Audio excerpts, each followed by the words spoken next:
Missed an episode of your favorite podcast? Choose from over a decade of content in our archives, not just the latest episode. All free at GCNlive.com. This is your call to action. Get prepared, America. Economy, survival, energy, disasters.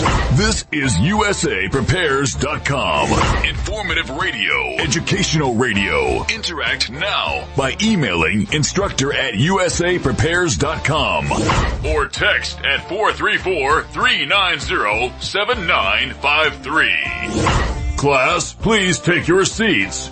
Now, your instructor, Vincent Finelli. Everyone all set? Cocked, locked, fire, blissed? Here we go. Dr. Shealy, are you blissed? Yes. Well, I think you're going to need to be when I just read these headlines. So this is the Western News Journal. This is just amazing to me. Headlines. Transgender contestant crowned Miss Silver State USA. A man... The whale gets bigger by the day.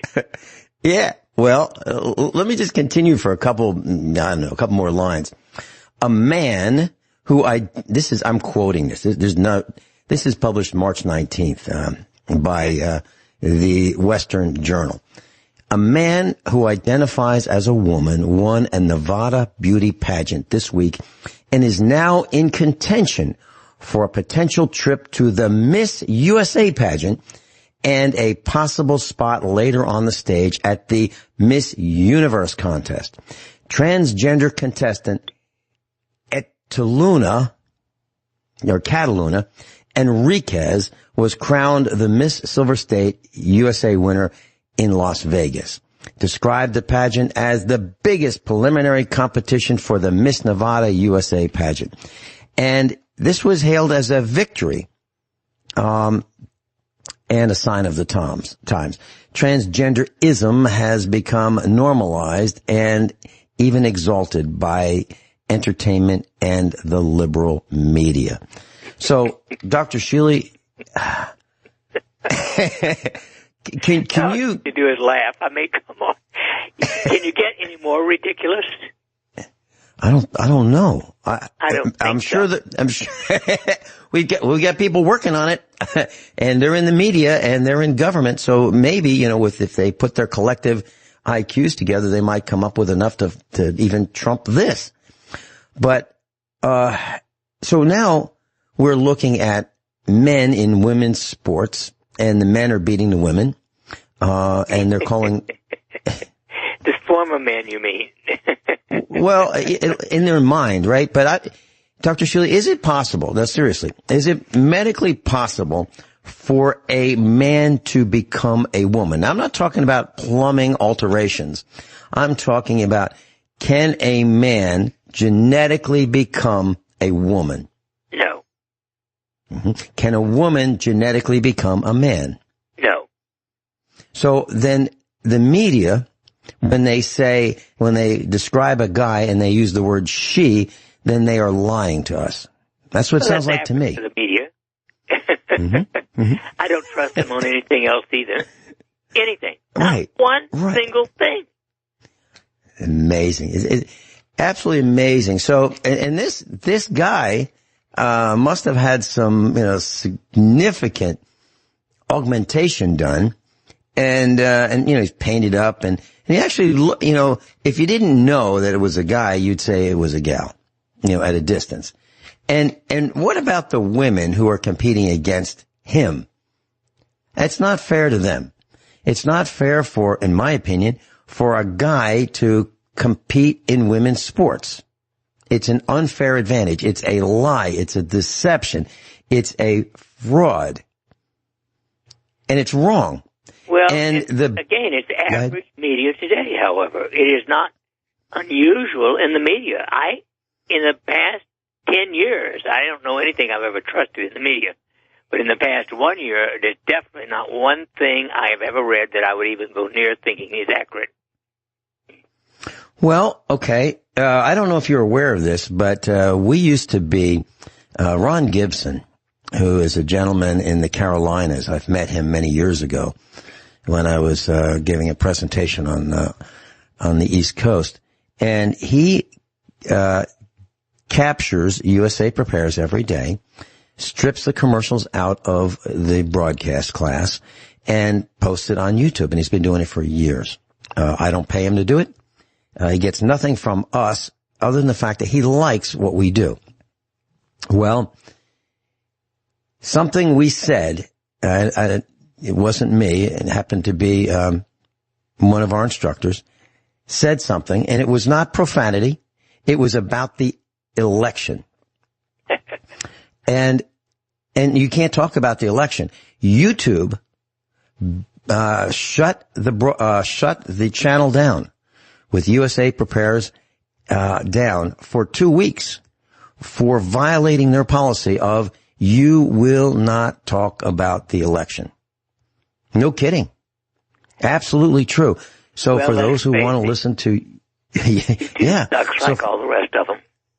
Well, but you know, I believe it's their right to do that. I believe if YouTube wants to do that, it's their website, their URL, it's their presence. And if they have a rule that says you won't do this and you do it, well, okay, fine. But the point is that people have depended on YouTube for all kinds of information. And now YouTube has figured out that they are so powerful, they can do whatever they want. And Twitter, they shut down the president. When Donald Trump would send out his messages over Twitter and they didn't like the messages, they'd shut them down. And so there's a group of us who I don't know if they have an award for this or not, but maybe it's coming in the mail, and if we ever get it, I'll send you an image of it, Dr. Shealy, if we won an award for being banned on YouTube. But seriously, what is it that USA Prepares does that is so bad that we would be banned from the media? What is it? Is it gardening? Is it talking about farming? Is it talking about health? Is it talking about how you can avoid getting diseases? Is that what it is? And no, the election? Let's face it. Right. Social media is the greatest spam in the history of the world. It is utter nonsense. And you can't trust anything on it. Any of them. I don't care if it's Twitter or Twitter. They all suck. I pay no attention to any of them. Right. And I don't either. I don't, I had years ago, someone said, yeah, if you want to have people pay attention to your broadcasts, that, you'll have to be on Facebook. So what I would do is, every day on Facebook, I would say, before the broadcast, I would say, here's who's going to be on, here's what we're going to talk about. Period. That's all I used it for. And then I realized that Facebook is so corrupt. It is so entangled with the government. It is a tool of the CIA to find out about people, to get their images and figure out who's connected to who, that I decided that I didn't want any part of it, and I shut down the Facebook account. And I haven't done anything with Facebook for years. Just kind of like my cell phone. I used to have, at one time I didn't have a cell phone. No one had a cell phone at one time. Then I had one. And then I realized that this thing is it's a tracking device. It's a spying device. It's dangerous with electromagnetic radiation. I gotta be stupid to have this thing, with me like most people do. So I haven't had one of those for years. And I've been able to travel, back and forth to Springfield and all around, and nobody knows where I'm going because I'm not bringing my personal tracking device with me. So I have been disconnecting every way I can from big technology, including using software that is probably considered way past obsolete. And I don't have any problems because no one even knows I'm there because they don't even recognize the versions of software that I'm using. But I just wanted to mention that about the transgender Miss Silver State contest that a guy won pretending to be a girl. And it's just, okay. So that was just one thing. Do you have, Dr. Shealy, are there any items that you would like to talk about? I'm open sesame. Okay. So you have been talking, you've been sending out some emails that many of us who subscribe to your newsletter have been talking about. Let me just get to it. You've been talking about common sense, and you've been talking about fluoride. And I can tell you that I used to talk about fluoride a lot on a local radio station that you and I used to be on in Springfield, Missouri. Pretty large radio station, built back in the 1930s, so almost 100 years old. And what I can tell you, the result of me talking about fluoride every day, or almost every day for months, had a profound effect. It got me thrown off the air. That was, and I got, the owner of the radio station cornered me in the hallway one day, and he said, well, he was kind of grumpy about it. I mean, he was grumpy most of the time, but he was especially grumpy about this. And he said, look, we've been getting a lot of calls from, City Hall, and they say that you're tying up their switchboard, and they don't like it because people are calling complaining about fluoride. And that's because I used to give out the City Hall's number, actually the city manager's number and his name. And, they got so many calls that it was interfering with their other work. So eventually, we got a result, and the result was complaints from City Hall got me, removed from the air. This fluoride thing, Dr. Shealy, is almost impossible to stop. We've been able to stop all kinds of, criminality, but this one is so deep, so wide, so pervasive, so entrenched with money. There must be so many bribes and threats that this one is really hard to fix. Your thoughts? My number one statement is every city council member, every single one, should be voted out of office every election until they get some common sense. Yeah. And, there's a very interesting thing. I've been thinking about this in my sleep for days, and that's about corporations. And city governments are a corporation as well. And what corporations do is they provide immunity for bad behavior, immunity for criminal activity, immunity for corruption, immunity for harming people. So what happens is a company can dump toxic waste in the river. And if they get caught, nobody goes to jail. They just get fined. The corporation gets fined, but nobody goes to jail. So all the people involved, from the guy who opens the valve to dump whatever it is, the toxins into the water, he doesn't go to jail. His boss doesn't go to jail. The manager doesn't go to jail. The vice president doesn't go to jail. The president doesn't go to jail. And the board of directors, they don't go to jail. Nobody goes to jail. Nobody goes to prison. They just pay a fine. They get away with killing people. And isn't that what fluoride's doing? That's government as well as corporations.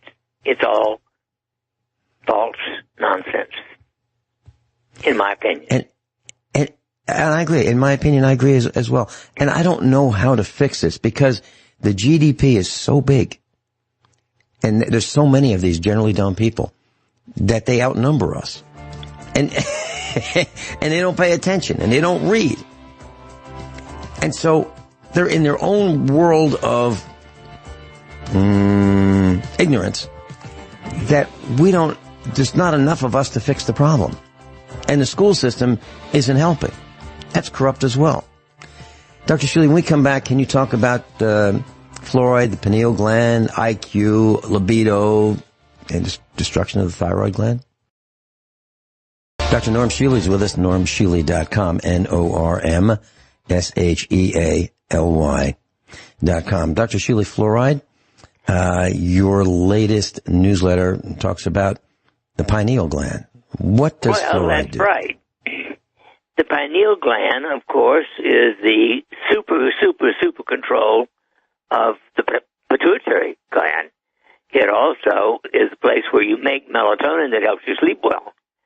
And it is now calcified in most people by the time they're 50 years of age instead of 80 or 90 years of age. But that's not even as important as what happened to the fertility rate. Male fertility in the last 80 years or so has decreased from 150 million to 40 million. Now, actually, at 20 million, men are infertile. In fact, I have been working with men with sperm counts below 20 million since the early 90s. And if we do not get rid of fluoride within a maximum of 20 years, there'll be no more babies, period. None. Because everybody, all male at least, will be infertile. It's not easy to measure in women because they have to, test them with pregnancy. But in general, I consider the dental industry more evil than the tobacco industry because of fluoride, which they are responsible for having in the water, and in the toothpaste and everywhere else, and mercury, which they did for the 50 or 100 years before, in your teeth with silver. Silver fillings are equally toxic, but it's a slower process with the silver fillings than it is with the fluoride. Poison is still poison. I've heard people who are dentists in the public setting during seminars who have been asked, so, doctor, what is your position on fluoride? Is it toxic? Is it dangerous? And the response that comes from them is something like this, and I'm paraphrasing. I'm not here to discuss fluoride. Chicken? That's what they say. Well, they're chicken. Yeah. Yeah. And so these are the guys who are prescribing chewable fluoride tablets for young people that chew and swish around in their mouths, right? And these are the same people that if you go to their office and they give you a toothbrush and a little small trial size of toothpaste, that toothpaste says, the equivalent of warning, caution, if more than the amount used for brushing teeth is swallowed, call poison control immediately. That's what it says. I mean, I'm paraphrasing, but that's darn close to the. Isn't that the message, Dr. Shealy? I mean, oh, yeah. I'll look it up right now. But that's the message on toothpaste. All of them. I mean, not almost all of them. All of the major brands that come from, those big companies that we used to trust.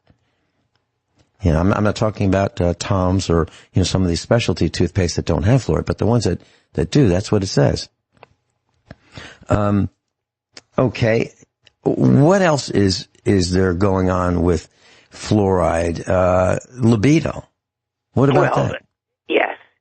It damages your manufacture of testosterone. Interestingly, by the way, even though estrogen is the dominant female hormone, women make a little bit of testosterone, and after menopause, it is only a tiny dose of testosterone that can restore their libido, not estrogen. Secondly, and maybe more important, average IQ of children raised in fluoride is only 10 points below normal. Well, normal's not good enough. And 10 points below normal is definitely not good. Yeah. But other than that, Mrs. Lincoln, the play goes on, supported by your government. Mm-hmm. Well, here is a warning from a traditional common tube of toothpaste. Warnings with an S. This is on the tube this is on the tube of toothpaste. Warnings. Keep out of the reach of children under 6 years of age. If you accidentally swallow more than is used for brushing, get medical help or contact a poison control center immediately. That's what it says on the tube of toothpaste. Check yours. Dr. Norm Shealy is with us, and Amit in Massachusetts. Welcome. Good morning, Dr. Shealy, and good morning, Vincent. I have two comments and two questions. First, I'll go to my comments. I'm just retired. I have not been a chemist, but I do have some technical background. So I'm really at the end of my wits about this fluoride ion. That is, it is so small, and that's a comment on what Vincent has said, that it's a really big problem that once it is in, it's very, very hard to get it out.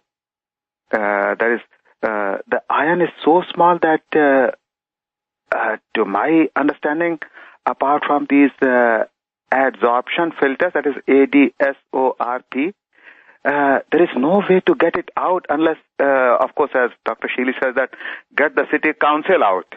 So that's my first comment. And second is about Vincent saying that nobody goes to jail.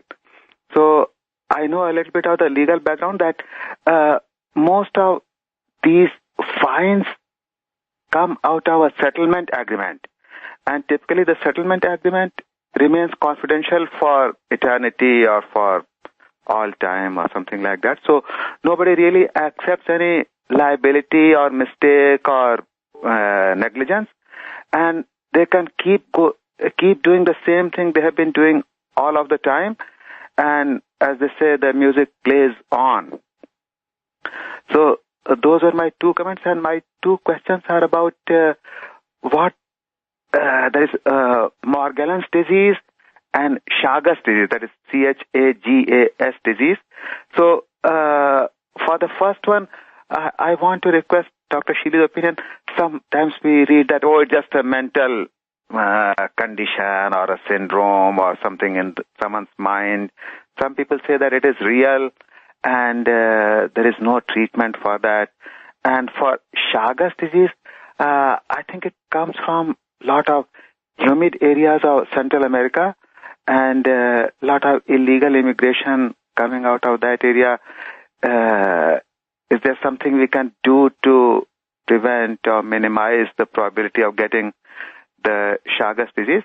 So, in short, that is, what is Dr. Shealy's opinion on Morgellons disease, and if there is anything we can do to forestall Chagas disease? That's what my questions are. Well, the only thing I know for the majority of illness is to keep your immune system strong. Okay. And that is a combination of vitamin D3, vitamin C, B complex, astaxanthin, and detoxification. Now, detox can be accomplished by several ways. My favorite is actually sweating, and the best way to sweat is either to rub magnesium lotion over your entire body and sit in the sauna for 20 minutes, or go to a bathtub filled with water and put in at least 3 cups of magnesium chloride and soak in it for 20 minutes. Okay. Those are the ways I prefer to detox, and they're all safe. Okay, got that. Dr. Shealy, may I just ask this question? So if a person is going to, probably the easiest for those of us who don't have a sauna, 3 cups of magnesium chloride, soak in a bathtub for 20 minutes. How often does one do that? Just one time, or is there a schedule that you'd recommend? Well, I do it 5 times a week just for fun. Not because it's just fun. It feels good. In other words, just to keep myself healthy and to have an afternoon relaxation at the end of the day. I soak about 5 days a week. Okay. And what about Epsom salts in lieu of you'd have to use magnesium chloride? Epsom salt. Epsom salt's not nearly as good as magnesium chloride. It's magnesium sulfate. Okay. But it will work if you use twice as much, probably. Okay. And the water temperature? I personally use 110 degrees. Okay. That's pretty warm. It's pleasant to me. Yeah. So, Dr. Shealy, you said that... Back to you. That is, apply magnesium lotion, and then one option is to sit in a sauna, that is the infrared sauna. Is that, did I get that correctly? Yes, that's correct. Okay, thank you. That's all at this time. So thank you, Vincent, and thank you, Dr. Shealy. Well, thank you. Fluoride is really a monster. In my view, I don't know how to fix that or how to sell that. once it's in, it's, I think, virtually impossible to get out. So that's all I would say. So you before you go, Amit, before you go, you're talking about Chagas disease, and are you concerned that it's from people coming to this country that have not been evaluated for bringing diseases into the country? Is that what you're thinking? Yeah, exactly. That is, they should have a medical exam and then allowed to come to any area which does not have that disease, like endemic disease.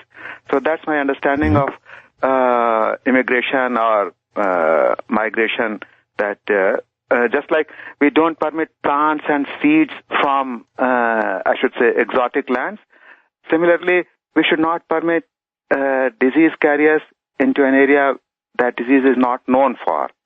So that's what my thought is.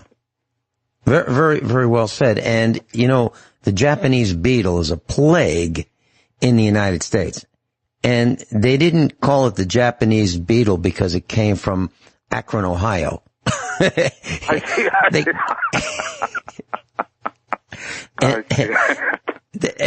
it literally is a plague. And when those little buggers come out, they want to eat every leaf in our orchard. I mean, they start with the most tasty, and then they end up eating them all. And we have a choice. We can either apply an insecticide, which will, you know, ultimately contaminate the fruit and the ground and the farm, or we can pick them off by hand, which is what we do. It's a nuisance. But yes, so the Japanese beetle came to this country, probably just one or two of them, and now it's a plague. And when my grandparents came to this country on both sides, they came from Italy, both sides of my family, my father's parents and my mother's parents, they had to go through Ellis Island, and they were inspected and detected, and they had to go through a process in order to come into this country. And it seems like now we just have to hop the fence. And I object to it. You're right. I'm a first-generation immigrant, so we had to have a chest X-ray to see the condition for, say, Cox infection or tuberculosis of the lungs. And I don't know what's being done today. But about Japanese beetle, I'm in northeastern Massachusetts, and I've heard that certain families of trees are being devastated by this Japanese beetle because they are making holes or just eating whatever life there is out of those trees. So it's just a common sense that we should not be allowing disease this geographical area is not known for. That's all. One other question for you, Amit, and I really appreciate your insight and your intellect and your calls. I really do, and I want to thank you for that. Do you know anyone who has gone to Florida for spring break? Do you know anyone? No, I don't. No, I don't know. All I know is that it's alcohol-fueled trip or alcohol-fueled activity. I'll leave it at that. So I think, as I say, a hint to the wise is enough. So I don't know any drunken people taking that trip. So that's all I would say. Well, you know, it's the dumbest thing I've ever seen images of. And these people are dancing on police cars, and they're drunk, and they're high on all kinds of substances, and they are showing the world that they deserve, in their mind, that they deserve to do whatever the heck they want. And the city has brought out the SWAT team. Now, these are partiers. They're just so stupid, and they are wall to wall, as thick as can be. They're dancing around, they're twerking, they're putting their rear ends wherever they can, and they're so proud of their rear ends. They think everybody ought to see them. Their parents must be just delighted to know that their children, they've done such a good job raising their children that they're participating in this. And they are going to be the spreaders, the super spreaders of whatever diseases they may have. Dr. Shealy, any comments about that? Stupidity has no limits. Right. And so the government brought out the SWAT team to stop this. And they brought out a tool that this is a weapon of war, literally.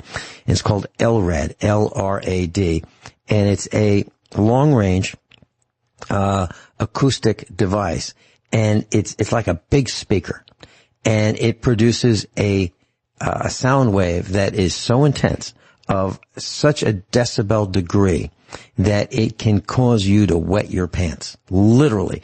And if you are in the path of these sound waves, these high amplitude sound waves, you'll have to leave or you'll be deaf. A jackhammer is pleasant compared to the sound of this LRAD device.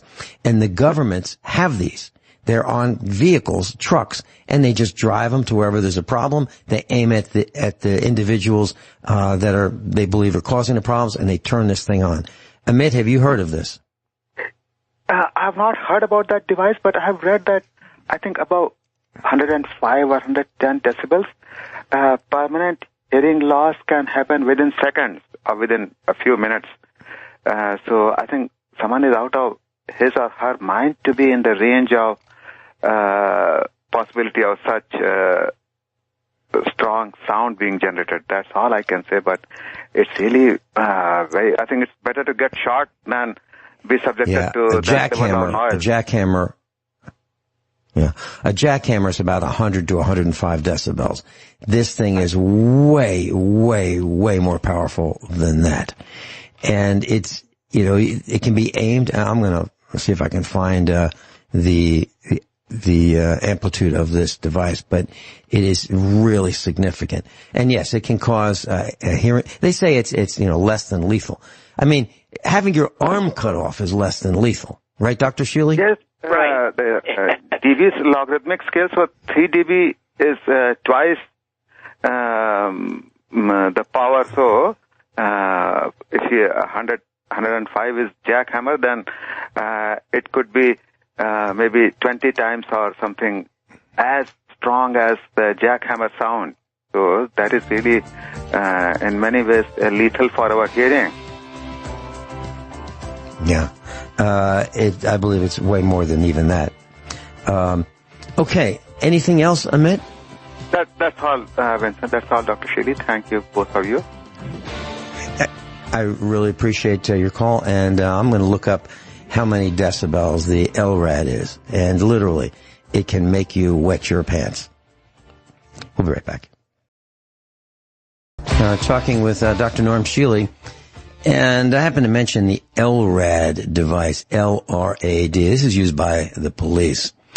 And there's an article on popularmechanics.com about it, and it says the LRAD is like a car alarm, and if you're not careful, it can permanently damage your hearing. And it goes on to say, horrible, nauseating pain hit my body. This is talking about a guy who realized that he'd been just at the business end of an LRAD device. And he said, your body goes into complete pain and panic mode. It's the sound equivalent to looking into the sun. Okay? So what he's saying is, if you looked into the sun, the damage that would do to your eyes is like what this sound cannon does to your body. And it says, people in the direct line of fire of the LRAD didn't run. He said they just dropped to the ground and started screaming. Now, this is the device that was deployed in Miami because of the party revelers for spring break.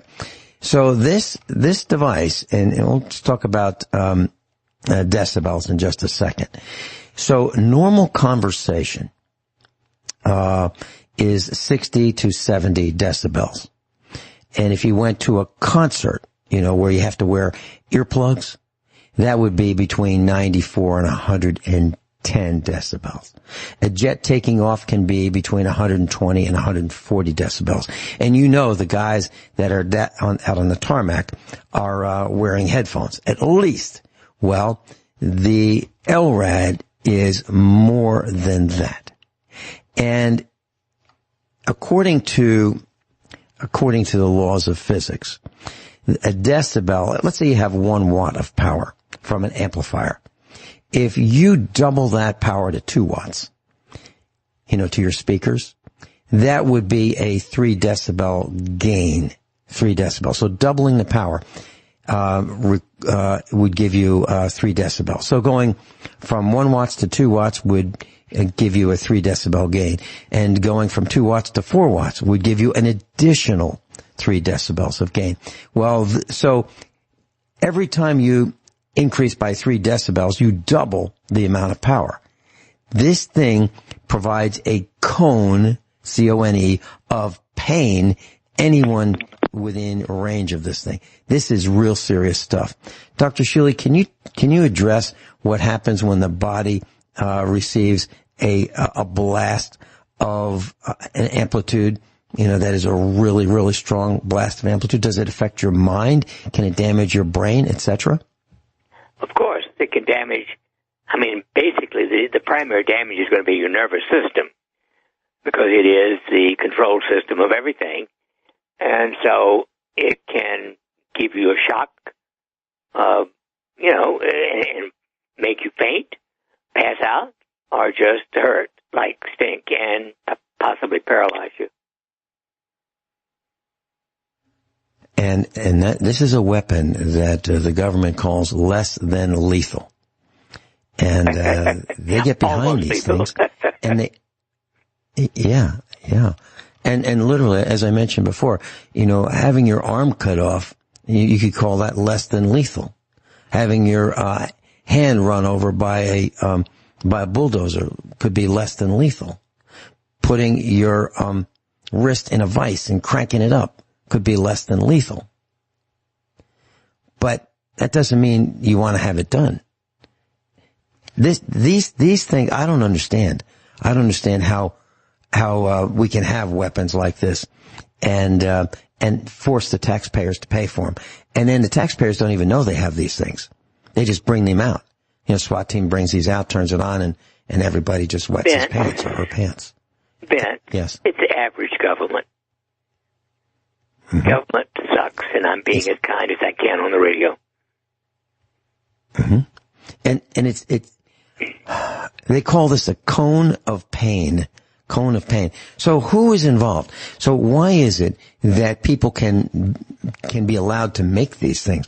Why is it that a corporation can make them and sell them? And why can the government buy them? And why can somebody be behind the button and push the button and turn this thing on? All of these people should be arrested and tried and convicted and sentenced to prison. But yet it doesn't happen because corporations protect the individual. They protect the individual. That's what a corporation's for.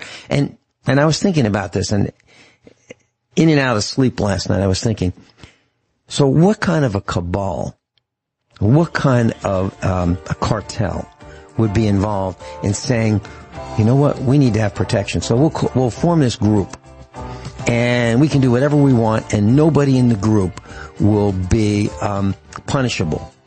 Everybody's immune from punishment who's part of this group. And we'll call this group a corporation. And we'll tell people that it's a really good thing. Corporations are a really good thing.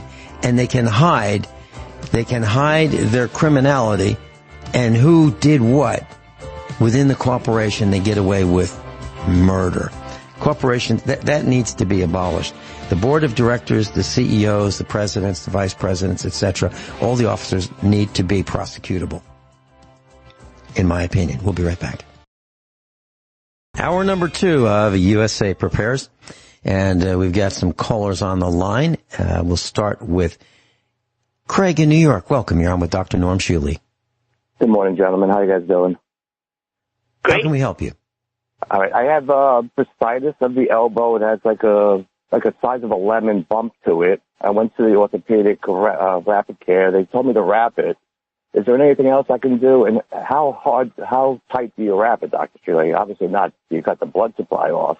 Right. Yeah, just barely. I would not wrap it hard. You could damage things by that.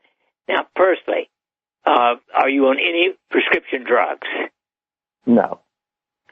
Are you on vitamin D3? I do take vitamin D3, anywhere from 2 to 10,000 IUs, depending on if I feel like I'm getting sick, I'll increase the dose. You should take 7,000 to 10,000 units every day. Okay. Are you on vitamin C? Yes. Anywhere from, 2 to 10,000 milligrams. Okay. 2 is the bare minimum. Are you on B complex? I do have a B complex that I'll take when I feel run down, but I don't take it every day. Okay, you need a minimum right now of 50 milligrams a day of B complex. 50 milligrams B complex. Now, in addition, I would get something called PEA, all capitals. You buy it on Amazon, 400 milligrams, and take at least 2 a day. It helps to raise your own anandamide, the normal cannabinoid of the brain. Okay. And beta-glucan. In your case, I would take 1,000 milligrams of that. Daily. Yes. Okay. Most of the time, do these bumps go away with time, and should I avoid exercising while I have this? Well, yeah, I would avoid significant, major movement of the elbow. But Okay. you move your legs as much as you like, and move your other arm as much as you like. I just want to thank you again. You do such a great service, and I'm just surprised that more people don't call in on Mondays. I waited for 2 minutes, and I got to speak to a doctor. Well, Craig, I don't understand this. I honestly do not get it, because you're right. Dr. Shealy volunteers his time, 2 hours a week. He's been doing it for 10 years with me, and more than 30 years. He's been volunteering to be on the air on his broadcast, and he's on other broadcasts, and he's traveled the world, and yet we get very, very few calls here at USA Prepares. Now, it's not just on Mondays with Dr. Shealy. We just get very few calls, period. I don't get it. I've been asked a lot of times why that is. Now, when I've been on another network, I can just show up and volunteer to be a fill-in guy. And I can say, hey, I'm Vin Finelli, I'm filling in for, whoever it is. And the calls will come in like crazy. They'll say, hey, great to hear you, and, so glad you're here. But on our own broadcast, it doesn't happen. And I really don't know why. I've hypothesized. One thought is maybe the information that we present is in a different format on our broadcast, USA Prepares, where we teach a class, where other broadcasts are calling in for opinions and platforms to just, spout off. Maybe that's what the difference is. Maybe our class would rather hear what we have planned for the broadcast, rather than have people interrupt. I don't know. What do you think, Craig? I know with me, I can't always listen live. So I do listen to the rebroadcast. Maybe an idea would be to have a call-in number where the questions can be left. Mm-hmm. Mm-hmm. Well, I'm a one-man band, and when I'm not in the studio, I'm on the tractor, or I'm working on vehicles or equipment or farming. So we're a low-budget operation. It's just kind of me at this, and then with instructors like senior instructors like Norm Shealy. So I guess we're a little different from, the major media broadcasts where they have, a whole bunch of people like producers, etc. We don't have any of that, none of that. So Dr. Shealy writes his own books. I write my own notes and, etc. But, I really appreciate your call. And there's one thing that I wanted to ask Dr. Shealy to elaborate, if you wouldn't mind, Dr. Shealy. You were talking about vitamin C, and you asked Craig in New York if he takes vitamin C, and he responded. Can you describe what happens if you do not take vitamin B complex while you're taking vitamin C, Dr. Shealy? Why that is so important? Yes, you can get kidney stones. If you take more than 100 milligrams a day of vitamin C without adequate B6, it can cause kidney stones. But as long as you take adequate B complex with it, you're okay. I'm going to run out today and get some, definitely. Can I talk to you about one thing? I've been watching Adam 12, the rebroadcast, And you notice in the oldest shows, they have that fold-out shelter sign. Mm-hmm. This is the same government that used to care enough for us to have a spot to go to when something bad happened. And I believe Reagan took all that away, and now it's all COG for them. All for them, none for us. You know, very interesting that you've said that. One of our instructors is a gentleman by the name of Craig Douglas. And he bought a whole bunch of that surplus equipment, the radiation detection equipment, the fallout shelter signs, the civil defense signs, etc. And in the good old days when we had gun shows and preparedness shows and things like that, he would set up a booth and you could buy one. And I bought one from him for the studio, and it's an original fallout shelter sign. It's not a copy. It's not from China. It's the original from the 1950s, etc. And you're absolutely right. Our government used to care about us. They used to make sure that we ate well. They talk about the food pyramid. They would, when I was in elementary school, a dentist would come in there and examine all the students would get a dental examination. The dentist would talk about how to brush your teeth, you know, the proper way to do it. We'd learn about nutrition. Where did all that go? Where did shop classes go? Where did home economics go? It's all been replaced with fluffy stuff. And now if you try to read an article written by a millennial, it's hard to figure out what they're talking about. You don't know, when they say he, they've already mentioned 5 he's, 5 different guys, and you don't know which he is which he. It's ridiculous. We can't write. People don't know how to read. And that, Craig, if you don't mind, I'd like to say something. I'd love to hear your comments as well as Dr. Shealy's about this. Sure. So I was thinking last night about this, and it happened to me yesterday. So I was working on an old Ford 3000 tractor. It's built in 1974. And I had to drain all of the old Orscheln fluid out of the hydraulic system because Orscheln sold defective fluid and it was destroying our equipment. And that ended up in a class action suit, which has not yet been settled. And I'll be delighted to name the names of who's involved in this corruption, depending on how this all works out. But, maybe in April this will work out. But I'll have more information about that. So I was working on this old Ford 3000. I drained all the defective hydraulic fluid out of the transmission and the differential. And what happened was I let it drain for a day. And all of the fluid drained out of the hydraulic pump. And now the hydraulic pump won't work because it has to be primed. So I went to find the manual for this tractor. And I've got manuals on all of these, except this one. I couldn't get one for this 1974 tractor. So I bought one online, and it's on a CD. Now, and believe it or not, there's a medical point to all this. So I know in my mind, I've read every one of these manuals, and I know what's in them.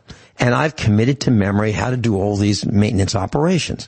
Well, I couldn't figure out how to purge the air out of this hydraulic pump because I didn't read it from a book.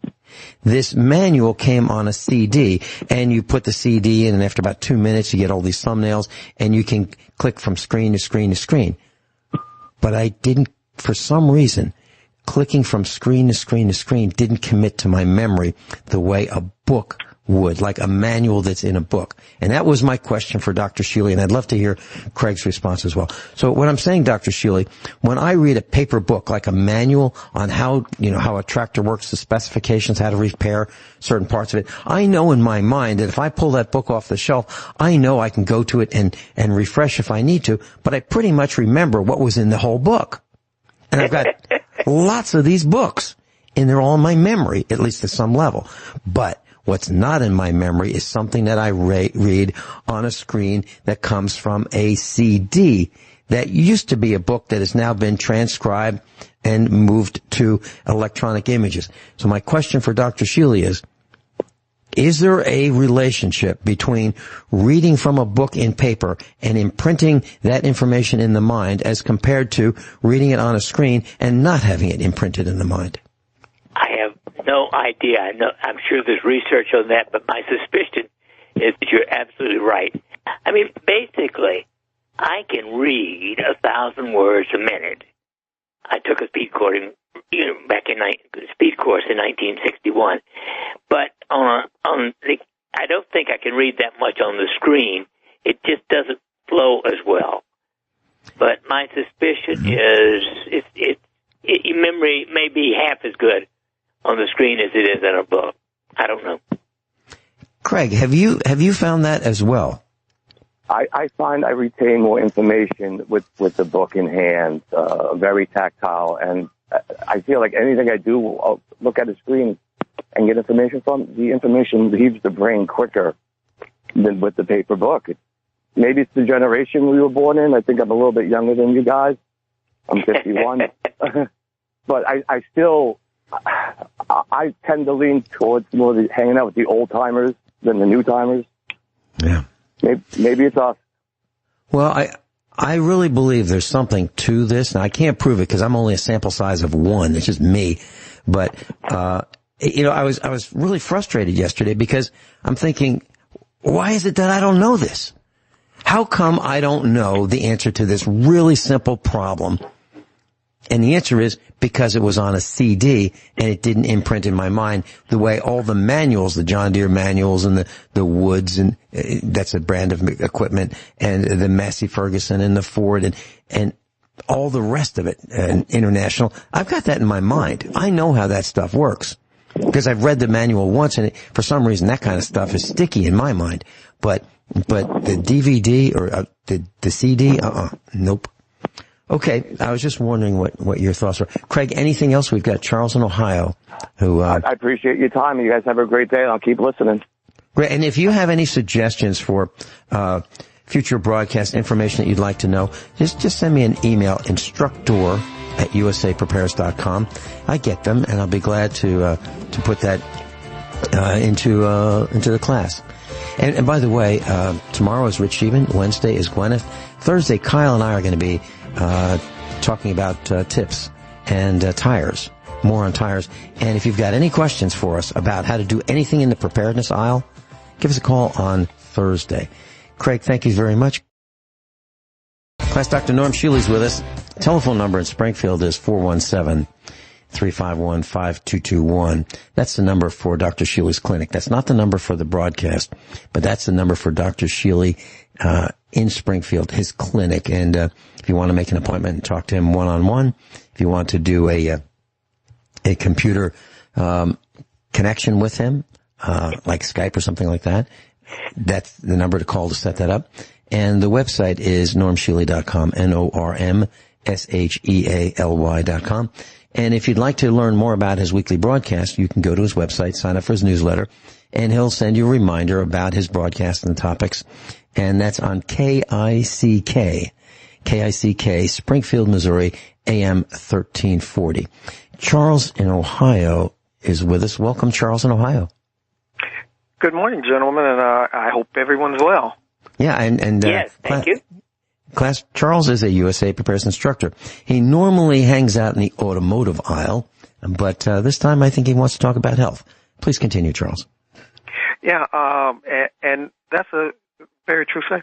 And the thing is, I approach physical health much like I do automotive health. I kind of think that the best doctors have some experience and are good mechanics.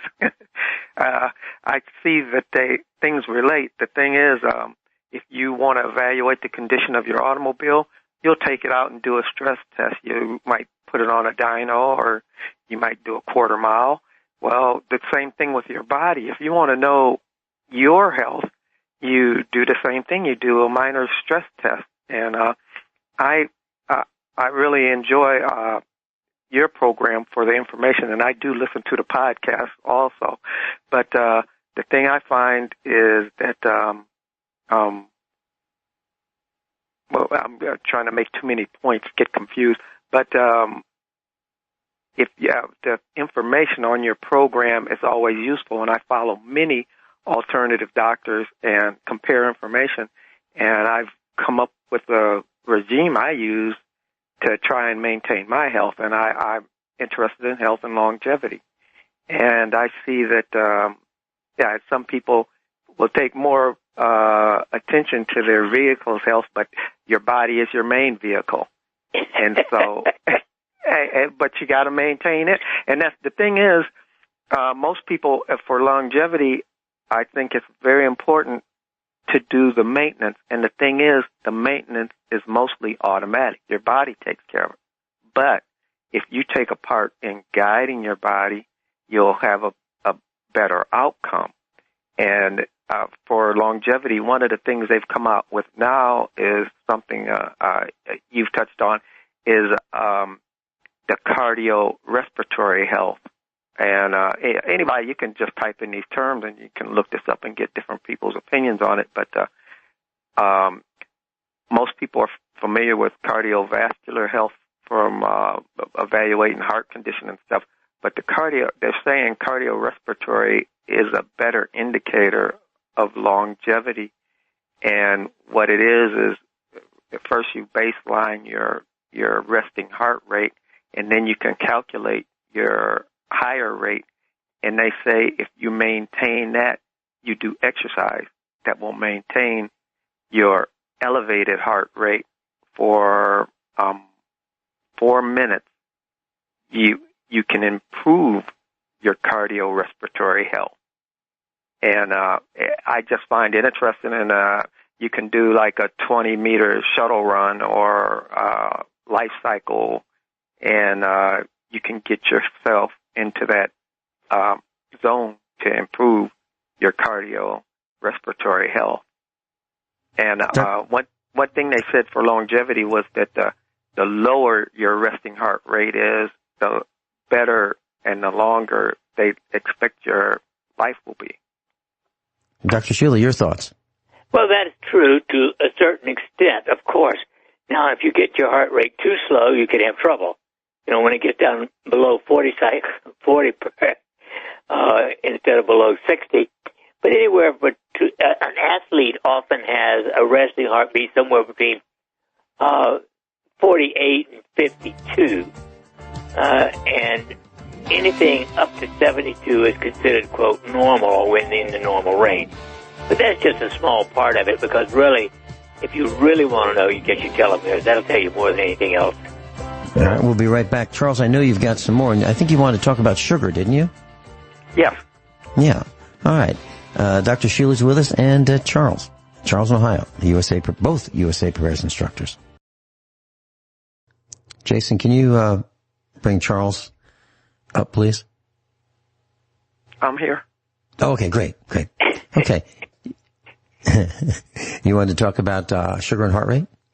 Yeah, through listening to programs like yours and getting information, you always hear how bad for you sugar is, and like most people, I enjoy that and enjoy chocolate, but when I can see a result, it will make me behave better, and so I can maintain some discipline at certain times. And when I do, if I lay off the sugar, I've never achieved a low 48, between 48 and 52, my heart rate will go, and I believe the body will determine. It has some knowledge, and it will, if you give it the right thing, it will determine. So it bottoms out, and it'll stay around, probably around 52 when I lay off all the sugar. And I even limit my fruits, although I think, I'm sure fruits are very good for you. But when I don't need that type of energy, I don't consume that kind of diet. Well, I agree. Personally, I have had no sugar in my house since 1970. I don't eat any whatsoever. And I recommend for most people they don't have more than 2 servings of fruit a day. You don't need any rice. By the way, white rice is almost as bad as pure sugar. You don't need any Irish potatoes. They're almost as bad as sugar. And you don't need any wheat. They're even worse than sugar because they're loaded with Roundup. Dr. Shealy, when you say Irish potatoes, are you talking about white potatoes, gold potatoes, red potatoes? Yes, white potatoes. And what about gold potatoes and red potatoes? Well, I don't know about gold, because there are gold Irish potatoes, and there are even purple, I think, Irish potatoes. But the So we're talking about russet potatoes and baking potatoes and potatoes that my grandmother used to say smashed with an S. And so-called fried. Yeah. Okay. All right. Very good. So we're talking about what we would typically call French fries, tater tots, Idahoan potato flakes, all that we're calling white potatoes. Okay. Very good. Charles, back to you. And that's another thing about your program. I always like the way the information flows, but you stop and you can clarify things that are you can easily confuse in your mind when you want a certain outcome, or you feel it's easy to justify. Are you talking about? Are you talking about my Columbo style? Is that what you're talking about? Where I say, let me see if I understand this, or let me see if I've got this right. Is that what you're saying? Yes, that is helpful. Yeah. Well, I do it for a lot of reasons. One, I want to make sure the class understands exactly what was said. And I believe that if you hear it a couple different ways, a couple different times, it sticks better than if you rapid fire. And we are not in the entertainment business. We are not in the forum business where people just call in and just spout off their opinions. We're actually in the teaching business. Although we don't get paid for it, that's what we're doing. We're trying to teach classes, and we want to make sure that our students understand what has been said and that item is actionable. So when the broadcast class is done, they've learned enough things to actually take action for themselves if they choose to do that to make their lives better. That is why we are here. That's the reason we're here. Another way of saying that is we want to make sure that our students, if they want to, come out on the other side better than if they were not in class. That's another way of saying it. And I think your voice is so important, and your program, and I want you to know that you should consider. The thing is, when you say the things you say, it's the young people that hear it, and it gives them something to think about rather than all of the news they give us at 5 o'clock on the network. And another thing, going back, you're talking about getting information off the computer screen. I do quite a bit of that, and I know every time I find something, I'll put it down on paper or get it printed so it stays. So, like you say, you place that, and it gets placed in your mind. You can remember it and recall it easier.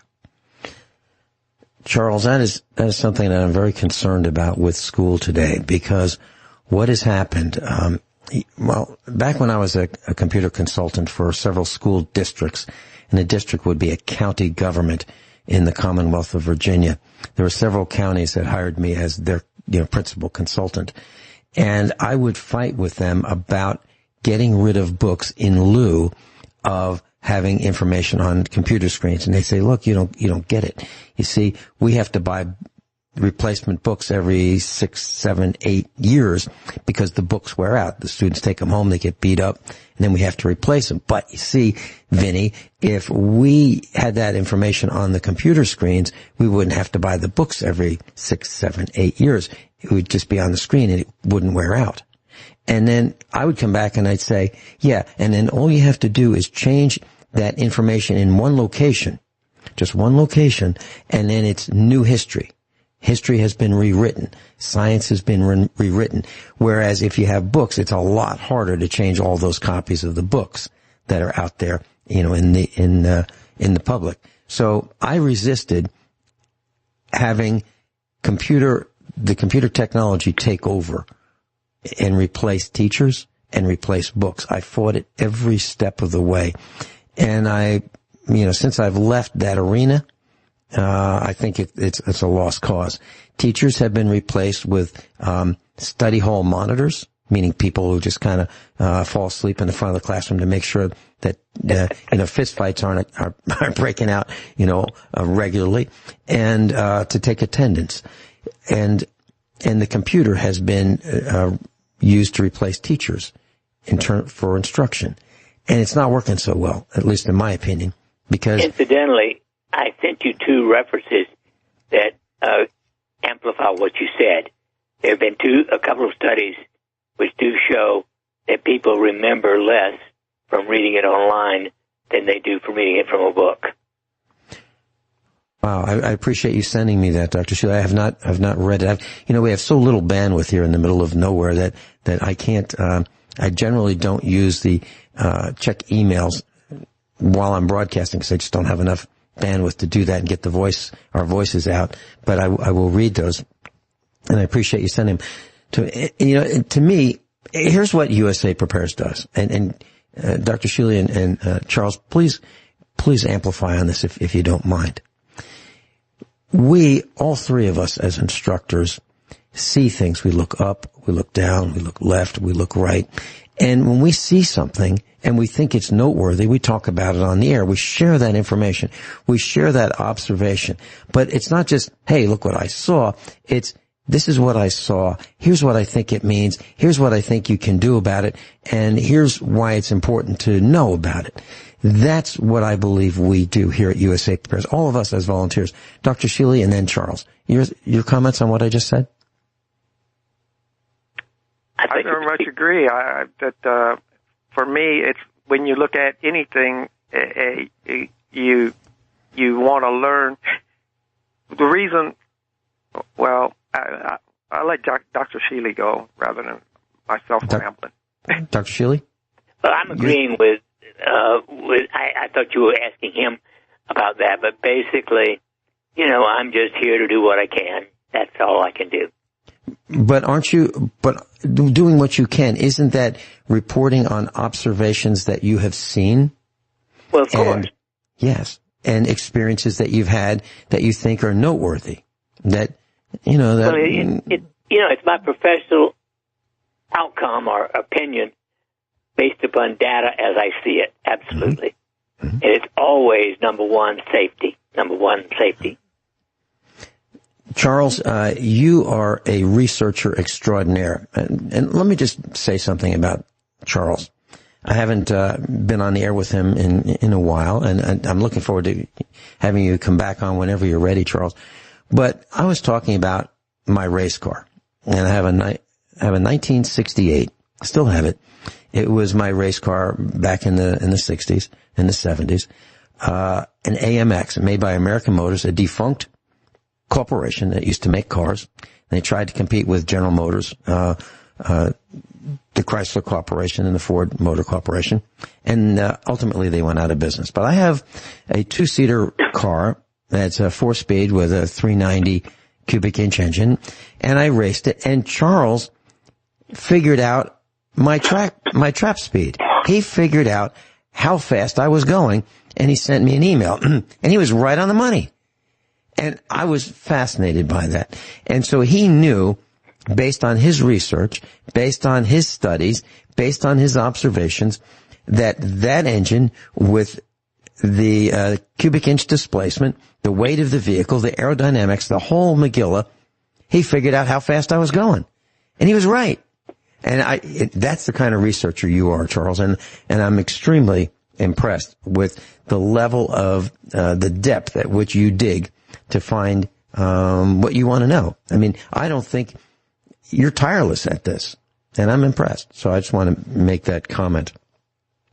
I've got a couple questions for Dr. Shealy that I'd like to cover. Charles, is there anything else that you would like to ask Dr. Shealy? No, not right now. Like I say, I just sit back and listen, and I appreciate what you said, and really it just leads back to what you were saying before. The thing is, what's important is everything. And don't get me wrong, I can't look at every detail of everything, but I try to gather as much information as I can and make an informed decision on all aspects. I mean, and like I say, they all relate back to each other in a certain way, and they parallel. But, yeah, I'll let you go. And thank you. Thank you again. One last comment, Charles, based on something you just said, and I'd like Dr. Shealy to hear this as well, and the class. So I was, years ago, I was, filling out a form, and the doctor wanted to know, what are your interests, what are your hobbies? And so when it said, and Mrs. Finelli was right next to me, and I was filling this thing out, and said, interests. And I wrote everything. And it said hobbies. And I wrote everything. And that's what you just said. I'm interested in everything. It's important. And they probably thought I was just being a smart aleck, but I wasn't. I was telling the truth, and that gets me in a lot of trouble. Charles, thank you so much. We'll be right back. Dr. Shealy, I have a very dear friend. I haven't seen her probably in about 25 years or so. But, we talk on the phone, and she's been diagnosed with polymyalgia rheumatica. She's about 66 years old, and she tells me that she has been on 40 milligrams of prednisone for about a couple of weeks, and then 30 milligrams, and then 20 milligrams. She's currently on 15 milligrams and for another couple of weeks, and she's slowly weaning off this. And I was talking with her on the phone over the weekend, and I mentioned to her that I have been taking your recommendations, which is vitamin C, your youth formula, as many as 8 of those a day. And I've been taking vitamin B complex with your Dr. Shealy's Essentials, and the beta-glucan, and, et cetera, and turmeric and curcumin. I mentioned that those were great, and they really work for me. And I was wondering if you had any thoughts for her, because evidently polymyalgia rheumatica is a really painful inflammatory disorder in the shoulders, etc. Well, obviously, and of course, don't forget D3. Yes, D3. And here is a situation where I would give her DHEA equal to whatever prednisone she's on until she gets off it, and then wean her off that and give her the 4 things that can help raise your DHEA naturally. And, of course, I also would strongly advise several intravenous vitamin C's if possible, which you'll find only from an holistic physician. Don't look for it otherwise. Is this something, she lives on the East Coast, Dr. Shealy, is this something that you could prepare a package and send to her and have it given to her locally, or maybe her husband could do this? No, it has to be IV, and that has to be prescribed by a physician. And I couldn't give an IV to someone in another state. Okay, and so you couldn't even send the bag with the IV ready to go? No. No, okay. That wouldn't be allowed, I think. Okay. So she'll have to find a holistic physician. And what should she ask for, Dr. Shealy? Well, if they do IV, they'll know what I mean. If they do IV vitamin C, if they don't, they're not a real holistic physician, in my opinion. Okay. And if she's unable to do this, what would your recommendation be? Do you have a thought about vitamin C and your Dr. Shealy's Essentials, etc., the exact dosage? You might as well take the basics, but I would, not feel comfortable going much above that without knowing a lot more. Okay, so that would be a consultation with you, and I'll provide that information to her. So, and I'm going to send her a link to this particular broadcast. Now, when you said DHEA, what is your recommendation? How does she do that? Well, if she's taking 15 milligrams of prednisone, she should take 15 milligrams of DHEA. Okay. And then cut it down as she cuts down the prednisone. Okay. Are there any risks associated with taking DHEA? Well, long term, yes, but it's safer than taking prednisone without DHEA. Okay. I've been on prednisone in the past, and I don't remember anybody saying take DHEA. You're the only one. Well, that's one of my recommendations. I don't always push it if people, it depends on how much symptoms they have. Polymyalgia rheumatica is a bit serious. Mm-hmm. And is this something that she's going to be able to win? Win the battle with? Oh, yeah. Okay. That's great news. Dr. Shealy, I had a question about, do you have any other comments about polymyalgia rheumatica? No, not now. Okay. Next question, inflation. We bought some seed for the farm. I'm talking about clover, and we bought some crabgrass, believe it or not, for our fields, and some other grass seeds. And the price has gone up 3 times in 2 weeks.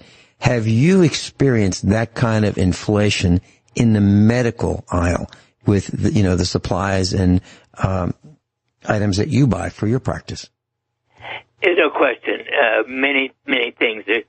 Inflation is on the rise. Yes. Mm-hmm. It's part of the insanity. And yes. I believe the entire last 13 months now is what I call insanity, and that's the kindest thing I can say about it. We have said that this was coming. We said that massive inflation would be here as a result of the gifts that the government has been giving us. They've been stealing money from us at the muzzle of a gun. Then they've been doling it out, and these I would say would be the anti-rioting presence that the government has been dispersing. I think the inflation will continue, as you've been talking about. Dr. Shealy, one last quick question in the last 30 seconds. Standardization of supplements. I'm looking at turmeric curcumin, and says standardized to 20%. What does that mean? Well, that means it is 20% of the real thing there. That's what it says to me. Sounds like it's pretty low to me, right? It sounds low to me, too. I like pure curcumin, or pure turmeric. Very good. Dr. Shealy, thank you so much. I'm looking forward to seeing you next Monday.